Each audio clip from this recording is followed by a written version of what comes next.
Right side మంచిగా కనబడాలి.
नमः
बसवेश्वराय नमः।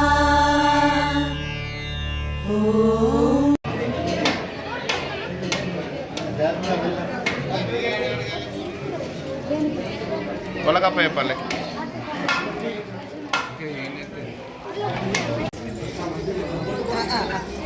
फोटो उतार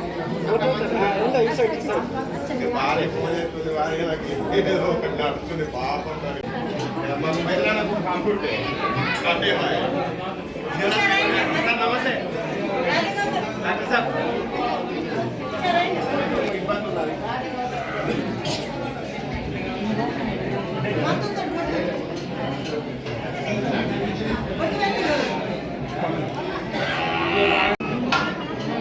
ఈ యొక్క సువర్ణలింగానికి ఉదయాన్నే మహన్యాసపూర్వక రుద్రాభిషేకము, తర్వాత త్రిశూల పాశుపత రుద్రాభిషేకము నేడు మహాశివరాత్రి లోపల చేయించడం జరిగింది.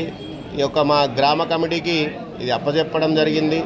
దానికి మేమందరం కూడా భక్తులందరం కూడా పూజ చేయడం జరిగింది. ఇక్కడ ఏదైతే ఉందో ఇదంతా కూడా చిన్న రుద్రాక్షమాలగా చేయించి మేము మా యొక్క మహన్యాసపూర్వక రుద్రాభిషేకం చేయించడం జరిగింది. కాబట్టి భక్తులందరూ కూడా దీన్ని తిలకించి ఈ యొక్క సువర్ణలింగానికి పూజ చేసినటువంటి పుణ్యాన్ని పొందవలసిందిగా మీడియా ద్వారా తెలియజేస్తున్నాము. నమః పార్వతీ పతయే హర హర మహాదేవ్. ఓం నమః శివాయ.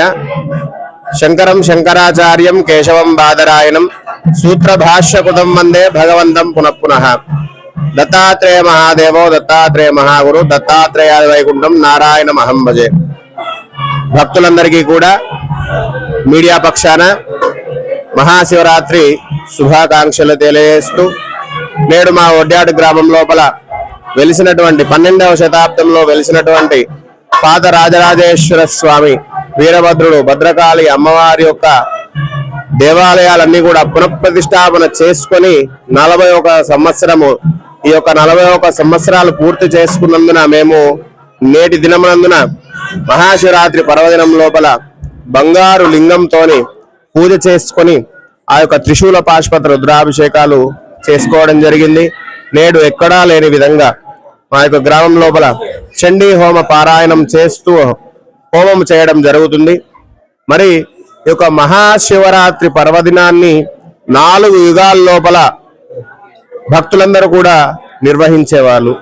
ఎందుకంటే శివుడు ఆదిదేవుడు, పరమేశ్వరుడు, సృష్టికి స్థితికి లయకు కారమైనటువంటి ఆ యొక్క పరమేశ్వరుడు నేడు మహాశివరాత్రి నందున లింగోద్భవ సమయం లోపల ఎవరైతే పూజ చేస్తారో వాళ్లకు నరకం నుంచి ఉత్తీర్ణులయ్యి ఈ యొక్క కాలభైరవుడి దగ్గర ఉంటుందట చిట్టా అంతా కూడా.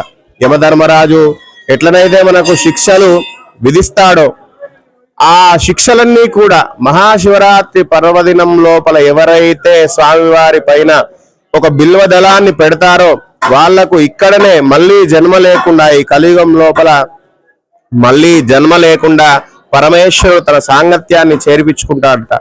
మన యొక్క పాపాల చిట్ట పుణ్యాల చిట్ట అంతా కూడా కాలభైరవుడి దగ్గరికి వెళ్ళి ఆ కాలభైరవుడే మనకు ఏ దానికైతే తప్పు చేసినామో దానికి నరకంలో ఏ విధంగానైతే శిక్ష విధిస్తారో దానికి రెట్టింపు శిక్ష విధించి ఇక్కడనే మనకు జీవన్ముక్తుల్ని గావించి ఇక్కడనే మన యొక్క పుణ్యాలను కూడా రెట్టింపు చేసి శివ సాహిత్యాన్ని ఇస్తారట. మరి కృతయుగం లోపల మనులు మాణిక్యాల చేత పూజించబడినటువంటి లింగము మహాశివరాత్రి రోజున పూజిస్తూ ఉండేవాళ్ళట కృతయుగం లోపల దేవతలందరూ కూడా. కృతయుగము మొట్టమొదటి యుగము. అక్కడ సత్యము మాత్రమే పరిపాలిస్తూ ఉండేది, ధర్మము మాత్రమే ఉండేది. మరి ఆ యొక్క కృతయుగం లోపల ధర్మము 4 పాదాలుగా ఉండి శివాయ విష్ణు రూపాయ శివరూపాయ విష్ణవే శివశ్చ హృదయం విష్ణు విష్ణుశ్చ హృదయం శివ అని చెప్పేసి ఏ విధంగానైతే శాస్త్రవచనం ఉంటుందో అదే విధంగా ధర్మము పరిపాలిస్తూ అప్పుడు మనులు మాణిక్యాల చేత ఉన్నటువంటి ఆ యొక్క లింగాన్ని పూజించే వాళ్ళట. భగవంతుడిని కూడా అందరూ కూడా దేవాది దేవుణ్ణి పరమశివుని ముక్కోటి దేవతలందరూ కూడా మనులు మాణిక్యాలతో పూజించేవాళ్ళు. తర్వాత త్రేతాయుగము. రాముల వారు సువర్ణమైనటువంటి బంగారు లింగం చేత చేయించుకొని తన యొక్క అయోధ్య లోపల మనం ఈ యొక్క భారతదేశంలో అఖండ భారతదేశంలో పుట్టినటువంటి రామచంద్రుడు బంగారు లింగాన్ని చేసుకొని అయోధ్య లోపల తన స్వహస్తాలతో పరమేశ్వరుని పిలిపించుకొని కూర్చోబెట్టుకొని ఆ యొక్క స్వర్ణమయమైనటువంటి లింగాన్ని ముందు పెట్టుకొని పూజ చేసేవాడట. తర్వాత ద్వాపరయుగం లోపల కృష్ణ పరమాత్మ ధాతువులతోని అష్టధాతువులతో చేసినటువంటి లింగాన్ని మరియు వెండి లింగాన్ని పూజించే వాళ్ళట. మరి నేడు బంగారము వెండి అంతా కూడా ప్రియమైపోయినది కాబట్టి ఈ యొక్క కలియుగం లోపల భక్తులందరికీ కూడా అవకాశం ఇస్తూ మన జగద్గురువులు శంకరాచార్యులు 7వ శతాబ్దం లోపల 700 సంవత్సరము 13వ శతాబ్దంలో విద్యారణ్యుల వారు ఉన్నారు. కానీ 700వ శతాబ్దంలో 700 సంవత్సరంలో శంకరాచార్యులు ఈ యొక్క హృదయ మృణమయం లింగం అని చెప్పేసి ఈ యొక్క కలియుగం లోపల కలియుగే మృణమయం లింగం శ్రేష్టం అని చెప్పేసి ఏ విధంగా చెప్పినారో, మృణమయం అంటే మట్టి లింగము. ఆ యొక్క మట్టి లింగంని ఎవరెవరైతే చేసుకొని ఈ యొక్క కలియుగం లోపల పూజలు చేస్తారో వాళ్ళందరికీ కూడా కాశీ వెళ్ళి వచ్చినటువంటి పుణ్య ఫలితం లభిస్తుంది. అదే విధంగా మహాశివరాత్రి రోజున ఎవరైతే ఈ యొక్క మట్టి లింగాన్నే కానీ దేవాలయంలో ఉన్నటువంటి ఆ యొక్క శిల కృష్ణశిలలో ఉన్నటువంటి ఆ యొక్క పరమేశ్వరుణ్ణి లింగాకారంలో ఉన్నటువంటి శివుణ్ణి ఎవరైతే కొలుస్తారో వాళ్ళందరికీ కూడా కాశీ క్షేత్రములో ఆ యొక్క పరమశివుడికి పూజ చేసినటువంటి పుణ్య ఫలితం వస్తుందని చెప్పడం జరిగింది. మరి యొక్క మహాశివరాత్రి పర్వదినము విశిష్టత ఏంటిదంటే ఈ రోజు ముక్కోటి దేవతలందరూ కూడా ఈ యొక్క భూమి అందుకు వచ్చి భూమండలానికి వచ్చి ఈ యొక్క పూజలు నిర్వహిస్తారట పరమశివునికి నిర్వహించి నిశీ పూజ రాత్రి కాలమందున సాయంకాలము మొదలుకొని గోధూలు వేళ మొదలుకొని రాత్రి నిశీ పూజ అంటే 12 గంటల తర్వాత లింగోద్భవ సమయం లోపల ఎవరైతే బిల్వపత్రి పెడతారో మన యొక్క జనాల లోపలనే ఆ యొక్క భగవంతుడు కూడా కలిసిపోయి ముక్కోటి దేవతలందరూ కూడా శివుణ్ణి అర్చన చేయడం జరుగుతుందట. ఆ యొక్క పరమశివుణ్ణి ఎవరైతే ఆరాధిస్తారో పంచామృతాలతో కానీ ఆ యొక్క స్వామివారికి పంచగవ్యాలతో గాని ఏ విధంగా అర్చించినా ఆ యొక్క పరమశివుడు మనకు వరాలు ఇచ్చేవాడు. ఎందుకంటే రాక్షసులందరికీ కూడా దానవులందరికీ కూడా మొట్టమొదలు శివ అని పిలవగానే తపస్సు చేయగానే వరాలు ఇచ్చినటువంటి ఘనత మరి మా యొక్క పరమశివుడికే చెందుతుంది. ఆ పరమశివుడికి శైవము ఈ యొక్క వైష్ణవ అనే భేదమే లేదు. భక్తులు ఎవ్వరు కూడా అడ్డబొట్టు నిలువబొట్టు అని ఎప్పుడు కూడా ఈ యొక్క తారతమ్యాలు చూపించద్దు. ఎవరైతే ఈ యొక్క తారతమ్యాలు చూపిస్తారో శివుడికి కేశవుడికి ఎవరైతే భేదము చూపిస్తారో వాళ్ళకు తప్పకుండా నరకము ప్రాప్తి ఉంటుందని చెప్పేసి ప్రతీతి. ఎవరైతే శివుణ్ణి తక్కువ చేసి చూస్తారో నారాయణమూర్తి తప్పకుండా గరుత్మంతుని వాహనం పైన వచ్చి వారికి శిక్ష విధిస్తాడని చెప్పేసి చెప్పడం జరిగింది. కాబట్టి భక్తులందరూ కూడా శివకేశవులకు భేదం చూపించకుండా మనకు సాక్షాత్తు ఈ యొక్క స్వామివారు జగద్గురు శంకరాచార్యులు గారు ఎట్లనైతే షణ్మత స్థాపన చేసి ఈ యొక్క శాక్తేయము గాణాపత్యము శైవారాధనము ఇవన్నీ కూడా కలిపి శివ పంచాయతం అని ఏ విధంగా మరి మా గుళ్ళో ఉన్నదో ఆదిత్యం అంబికం విష్ణుం గణనాథం మహేశ్వరం అని చెప్పేసి ఏ విధంగా ఉందో అదే విధంగా భక్తాదులందరూ కూడా ఎవరికి ఇష్టమైన దైవాన్ని వాళ్ళు కూడా ప్రార్థించుకోవచ్చు. కాబట్టి భక్తులందరూ కూడా శివకేశవులకు భేదం చూపించకండి. మీరు ఆ యొక్క పాపాన్ని మూట కట్టుకోకండి. ఏ దేవుడు ఎవరికి బానిస కాదు, ఏ దేవుడు ఎవరికి ప్రతినిధి కాదు. ఇప్పుడైతే శివుణ్ణి ఆరాధిస్తున్నామో తప్పకుండా కేశవుడికి మనము ఆ యొక్క పుణ్య ఫలితం తప్పకుండా ఆ కేశవుడు మనకు అందిస్తాడు. ఎందుకంటే మా జగద్గురువులు విద్యారణ్య భారతి స్వామి వారి దగ్గర మేము చూస్తాము. ప్రస్తుత పీఠాధిపతి అయినటువంటి విద్యారణ్య భారతి స్వామి క్షేత్రాధిపతి విద్యారణ్య భారతి స్వామి దగ్గర చూస్తూ ఉంటాము. నాగశాలి గ్రామం ఉంటుంది, తర్వాత ద్వారకాశాలి గ్రామం ఉంటుంది, నాగలింగ శాలి గ్రామాలు ఉంటుంది, శాలగ్రామాలన్నీ కూడా పూజ చేస్తూ ఉంటారు. ఆ పీఠంలో భారతదేశంలో ఎక్కడా లేని విధంగా విద్యారణ్య పరంపర లోపల విరూపాక్షుడు మొదలుకొని ఆ యొక్క మలయాళ బ్రహ్మ వరకు కూడా ఆ యొక్క దేవతలన్నీ కూడా ఉండడం జరుగుతుంది. కాబట్టి స్వామివారినే మనకు ఆ దేవతకు భేదం చూపించకుండా ఉంటారు. కాబట్టి ఆ యొక్క సన్యాసులు ఎవరైనా కూడా ఈ యొక్క భేదం లేకుండా ఉంటారు. కాబట్టి మానవ మాతృలము, అందులోపల మనము ఈ యొక్క నిత్య నైమిత్య కర్మలు చేసేటువంటి వాళ్ళము.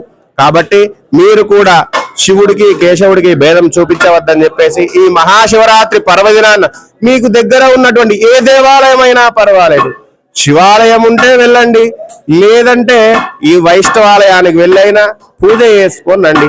నారాయణమూర్తికి చేసిన ఈ రోజు ఆ పుణ్య ఫలితం అంతా పరమేశ్వరుడి పాదాల చెంతక చేరదు. కాబట్టి భక్తాదులందరూ కూడా గమనించి మహాశివరాత్రి పర్వదినాన్ని సద్వినియోగం చేసుకుని, అందులోపల భానువారముతో కూడినటువంటి మహాశివరాత్రి, ఆదివారముతో కూడినటువంటి మహాశివరాత్రి పర్వదినం ఇది. ఈ యొక్క పర్వదినాన్ని మీరు తప్పకుండా వినియోగించుకొని మీ దగ్గర ఉన్నటువంటి దేవాలయాలకు వెళ్ళి ఆ యొక్క స్వామివారి కృపకు పాత్రలు కావాల్సిందిగా తెలియజేస్తూ స్వస్తి.